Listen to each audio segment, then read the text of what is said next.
আমি কোকৰাঝাৰ জিলা বিহু আৰু বৈশাগু উদযাপন কমিটিৰ ইয়াত প্ৰগ্ৰাম অৰ্গেনাইজ কৰাৰ ইয়াত মই পাৰ্টিচিপেট কৰিছোঁ।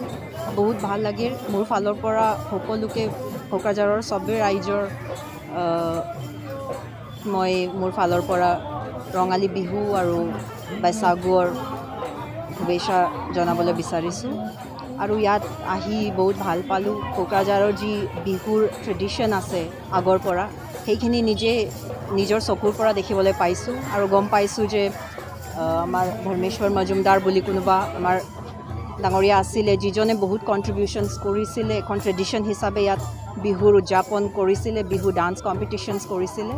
আৰু আশা ৰাখিছোঁ যে কমিটি যি কাৰেণ্ট কমিটি আছে তেখেতে সেই ট্ৰেডিশ্যনটো কণ্টিনিউ কৰি ৰাখিব আৰু যেনেকৈ এখন বহুত ভাল কম্পিটিটিভ হেল্ডি কম্পিটিটিভ স্পিৰিটত লৈ চব অনেক বিহু গ্ৰুপছ আহি ইভেন বাগুৰুম্বা গ্ৰুপছ আহি দেখিবলৈ পাইছোঁ। তেখেতসকলে চবেই একেলগে মিলি কম্পিটিশ্যনছ কৰে আৰু আমি আজি ইভিনিঙত ইয়াত মুকলি বিহু হ'ব, যাত গোটেই অসমৰ পৰা যিমানখিনি প্ৰফেশ্যনেল ডান্সাৰ্ছ আছে তেখেতসকলৰ গ্ৰুপো আহিব।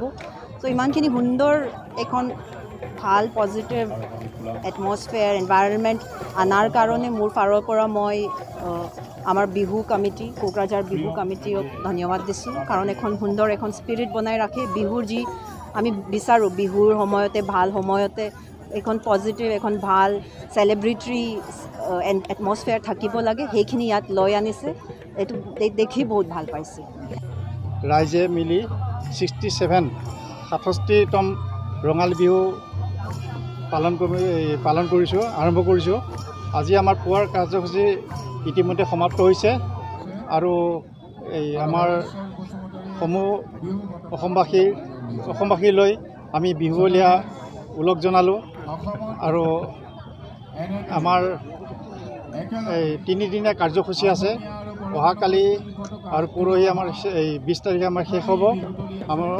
আমি বিভিন্ন জনজাতিৰ কৃষ্টি কলা সংস্কৃতিক সামৰি পেলাই আমি ৰঙালী বিহু উদযাপন কৰিছোঁ। আৰু সদৌ শেষত সমূহ অসমবাসী ৰাইজক পুনৰ মই বিহুৱলীয়া সম্ভাষণ জনাই আমাৰ বক্তব্য ইমানতে সামৰিলোঁ।